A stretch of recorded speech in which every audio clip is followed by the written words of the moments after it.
What did I tell you guys about Derrick Lewis? Listen, I told you guys all week that Derrick Lewis was going to knock out Tallison Teixeira, and that was that. And what happened? At not even 60 seconds into the fight, Tallison Teixeira is, well, I was going to say flat out on his back, but that's not what happened. My boy was on the ground getting ground and pounded, and he used the cage to get up, and the referee was like, no, fight's over. Fight's over. Derrick would have had you on the ground. Out of here, all right? Not an early stoppage. The referee actually saved your life. It was not looking very well for you at all. Derrick Lewis went out there and destroyed Tallison Teixeira. How do you give a guy a main event in, like, not even an Apex card? This is in Nashville, Tennessee. How do you give a guy a main event after he just goes out there and knocks out a Taffa brother and then wins a fight on the Contender Series in like 18 seconds? Walter Walker has 3 back-to-back heel hook round 1 submissions. Absolutely, give him a main event fight. Listen, Derrick Lewis went out there and absolutely demolished Tallison Teixeira. We're going to get to Walter Walker in a second, but I don't know why Derrick Lewis didn't just call for Tom Aspinall. Why not? The heavyweight division is stale. Tom Aspinall doesn't want to fight Cyril Gane. Volkov sadly has to fight one more time, or you could have just called for Volkov again, the dude you already beat.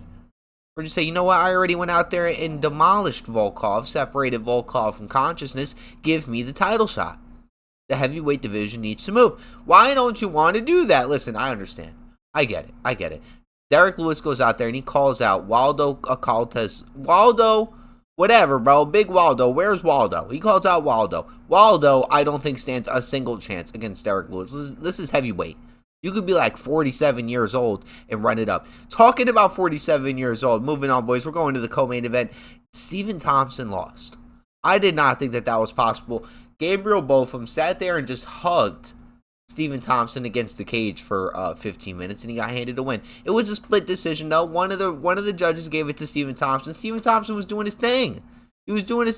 But the only thing you could do to neutralize a karate fighter like that is just to take him to the ground and just hold him there. It's not entertaining. It's not fun to watch, but he got the W, and like you can't really be mad at that. Scoring that fight for Stephen Thompson is a little bit outrageous. I mean, he was just getting controlled. I agree with Joe Rogan where if I can hold you on the ground and you can't get up, that's a you problem. You know, you should be able to. I understand it's boring, and I should maybe be working from the top, but you should be able to get up. This is a fight.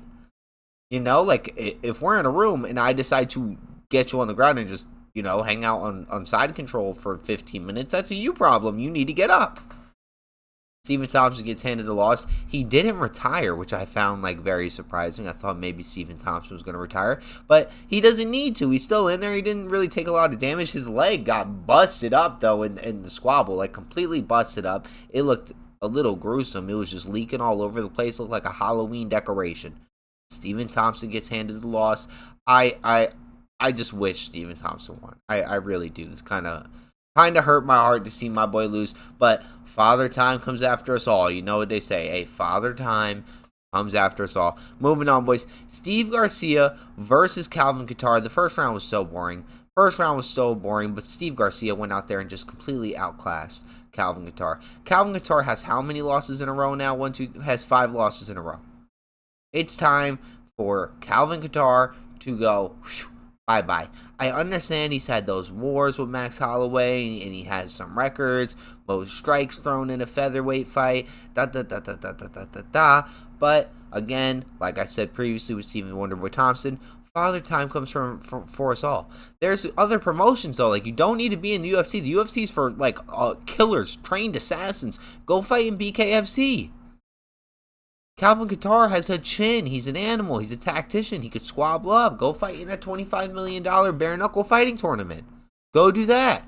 Steve Garcia looked like a prime Holloway in there. Prime Tony Ferguson. He looked very awkward. Just a savage. He was tearing through Calvin Kattar. He didn't get the knockout, but Steve Garcia is on a roll. He has 6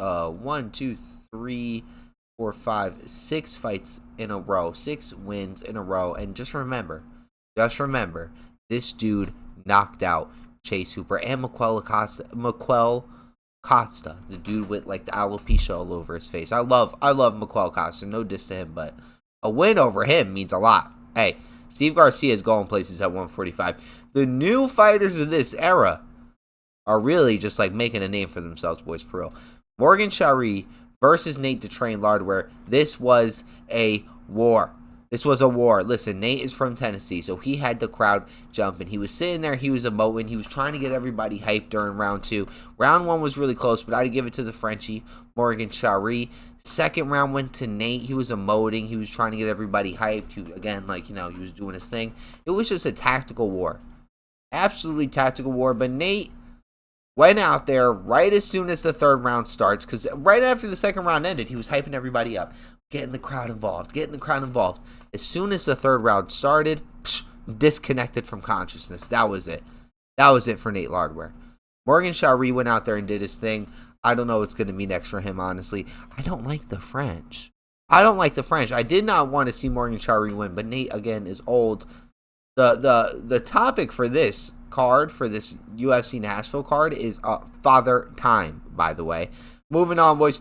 Tuco Tukaskis versus Junior Tafa was just like not even nice to see. It wasn't even nice to see. Nobody wanted to see that. That was just like a disgraceful showing for the Tafa brother, if we're being for real. He got controlled and just beaten up for the first round and then got submitted in the second round. It was like cut the Tafa brothers. Have you seen the other picture? Have you seen the picture of the other Tafa brother? I don't think they're for whatever reason. I think that they're related, but they're not. I know who I'm talking about, so I'm gonna have the picture up and we're gonna be editing it. So hey, you know what I mean? I sound crazy, but I'm not crazy. Moving on, boy. Wait, hold on. Tuco Tukaskis looked good, but he's boring. Let's keep it real. He's boring. After this W against Junior Tafa, he's 1-2 in his last 3. No disrespect, but I don't really think he's going to be going anywhere. Moving on, boys. Chris Curtis got handed a free victory, a literal free victory today against Max Griffin. Max Griffin was piecing Chris Griffin up. Chris Curtis. I understand Chris Curtis was walking forward. Yes, but Max Griffin was landing those bombs and pivoting and utilizing footwork. He was outboxing Chris Curtis. He was. Yes, there was a headbutt, but the referee didn't call it, so that counts as damage for Max Griffin. Anyways, with this win, in Chris Curtis's last 6 fights, he's won 2 of them. In his last 6 fights, he's won 2 of them. Now, he is at a different weight class. He's at 170. He used to be at 185. He said that the weight cut was a lot better this time. And I think we're going to be seeing Chris Curtis versus Joaquin Buckley 2. Joaquin Buckley's coming off of that loss against Kamaru Usman, so Joaquin should be like kind of in the middle of the division. I don't understand why you guys handed Chris Curtis a free win, but UFC needs new stars, I guess. I guess. Moving on, boys. Chitty Chitty Bang Bang versus Jake Matthews. Absolutely disappointing showing from Chitty Chitty Bang Bang. But Jake Matthews was humble and he showed some respect in the post fight. And he was like, listen, Chitty Chitty Bang Bang is like that. He was one of the most toughest fighters I fought. Don't get it confused. I understand I choked him out in the first minute of the round of the fight. I understand I choked this guy out in 69 seconds. LOL. But he was a hard fight. He was being humble. But that hurt me, and I understand that hurt Chitty. Chitty Bang Bang was standing there like an anime fighter in the rain. It was sad to see. Jake Matthews gets the W. He moves on. They had Edward Morana versus Lauren Murphy.